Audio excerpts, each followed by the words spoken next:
In previous videos, we have learned about the machine-dependent loader features, in which we have discussed some topics like relocation, linking, and algorithm and data structures that is used for linking loader. With example also, we have learned the machine-dependent loader features. So in this video, we will be learning about the machine-independent loader features, in which it will be having some features like automatic library search. So how the automatic library search can be implemented in this loader. So this automatic library search, it helps the programmer to use some standard subroutines which automatically is retrieved from the library as they are needed during the linking operations. So automatic library search will be used to handle the external references. So how it can be implemented? It can be implemented by setting a flag. A flag can be set in the STAB. And so whenever a symbol is inserted, external reference symbol is inserted into this STAB, you need to add a symbol R to the STAB, which means that R is undefined. And if it's D is being inserted, it means that the symbol is a defined symbol. So at the end of pass 1, the library will be searching for the undefined symbol. So if all the libraries are searched and some undefined symbol still remains in the code, means what it does, it provides a error message. So automatic library search, it helps in handling the external references.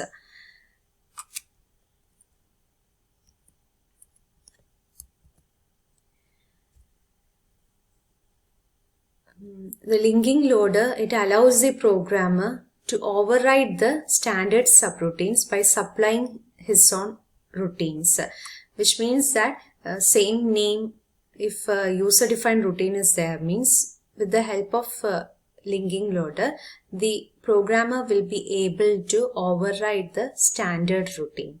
By replacing the user-defined routine will be invoked instead of the standard routine. Using this linking loader. So in order to implement this, we make use of a structure called as a directory structure. So in this directory search structure, the loader searches for the subroutines by scanning the defined records for all the object programs. It can be more efficient by searching a directory, and this directory gives the name and address of each routine. So the linking loader helps in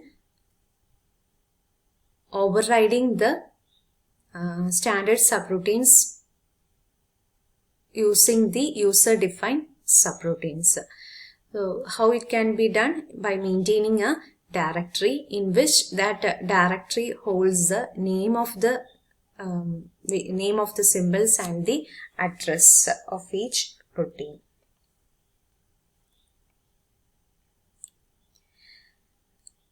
Same techniques will be used to the resolution of external references to the data items.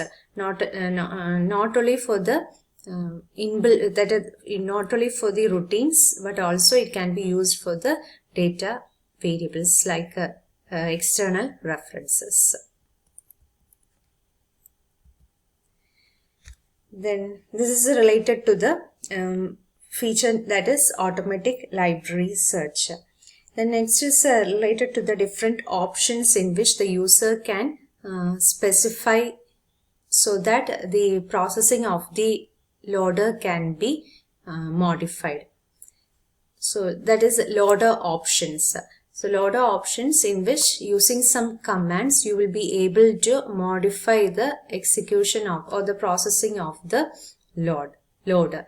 So these commands, how it will be given, either it can be written in a separate input file or embedded in the primary input stream, that is between the object programs. It can be included in source program, or it can be specified in the job control language.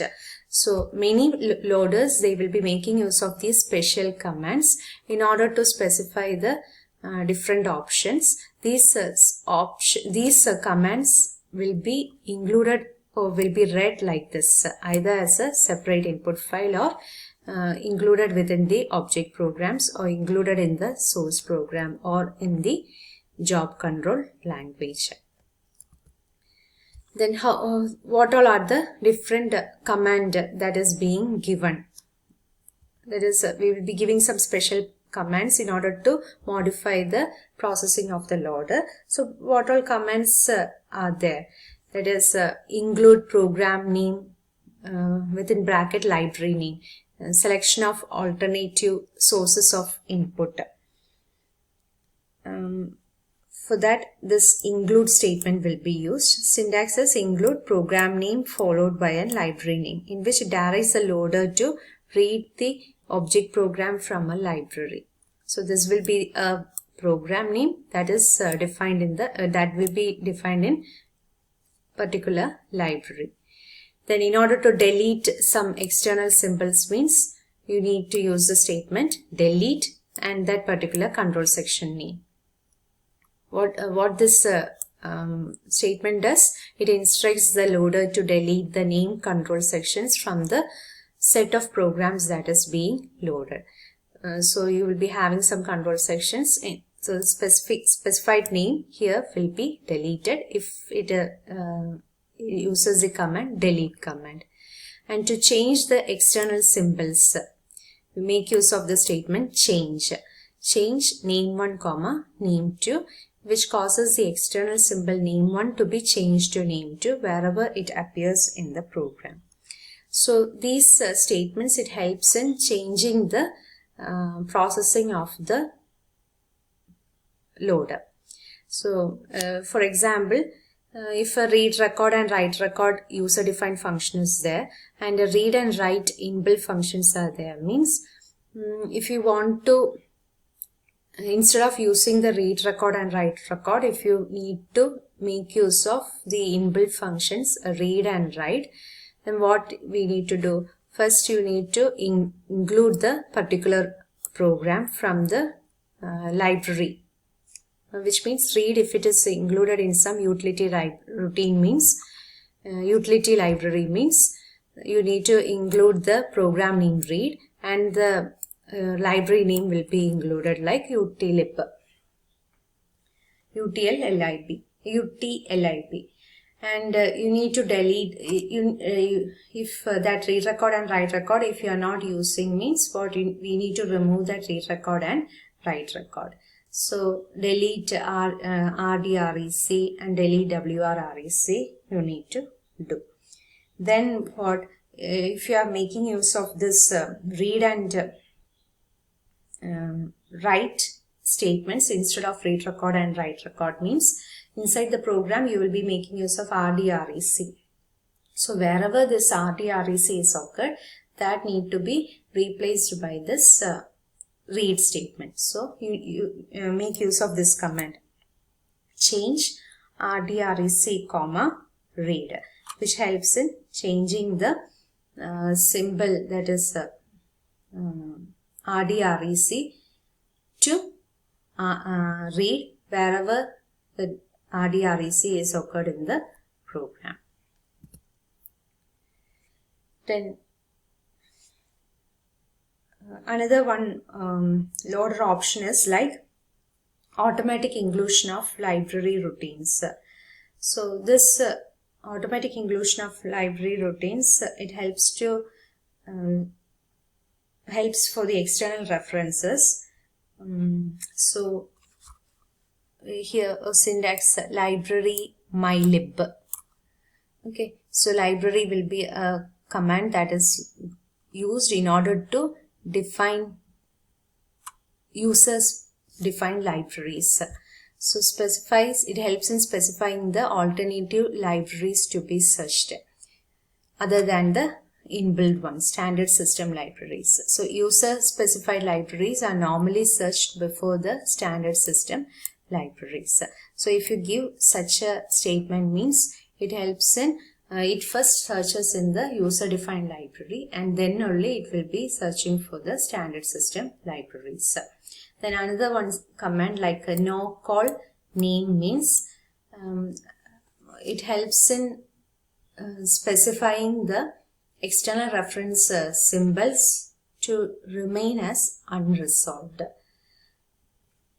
Okay, earlier we have learned that if there is any external reference symbol that is not resolved, it means that if address is not obtained for the external reference symbol, means it raises an error.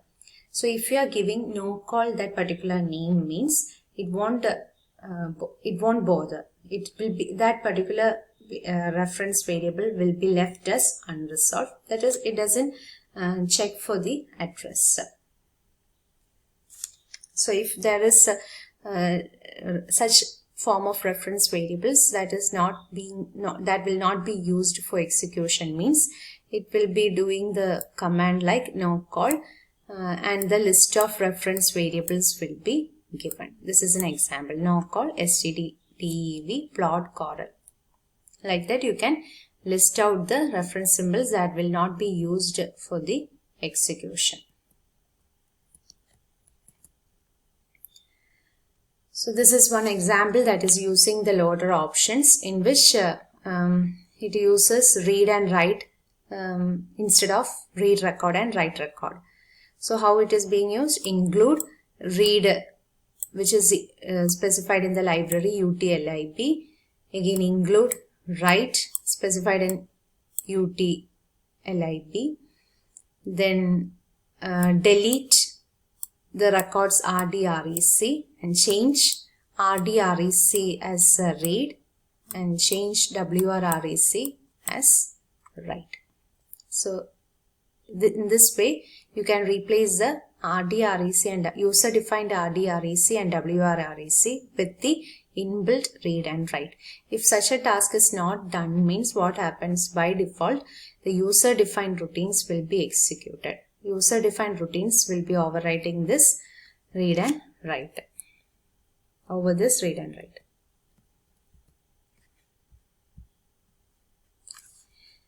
This much is related to the machine independent loader features. Next is related to loader design options, in which we will be learning about linkage editor, dynamic linking, bootstrap loader. One more is there that we have already learned, that is linking loader. Okay, so what is the difference? Linkage editor is like linking before loading. Dynamic linking means linking at the execution time. Bootstrap loader when the system is on, when the system is switched on, it loads. Then last one that we have learned earlier, that is the linking loader, in which it will be loaded during the linking will be done at the load time. Okay, linking loader at the load time, linkage editor before loading, dynamic linking at the execution, bootstrap loader when the power is turned on, when the system is switched on. So difference between linkage editor and linking loader. In case of linking loader, all linking and relocation operations, including automatic library search, and loads the linked program into memory for the execution. So all these operations will be performed at the loading time, and it will be loading the linked program into the memory for the execution. In case of linkage editor, it produces a linked version of the program, which is normally written to a file or library for later execution. So a linked version, that is in case of linking loader, each time when it is being invoked, the program will be reassembled. But in case of linkage editor, no such reassembling is required. So then linking suitable, that is, the program will be reassembled for every execution, and in case of linkage editor, no such reassembling is required.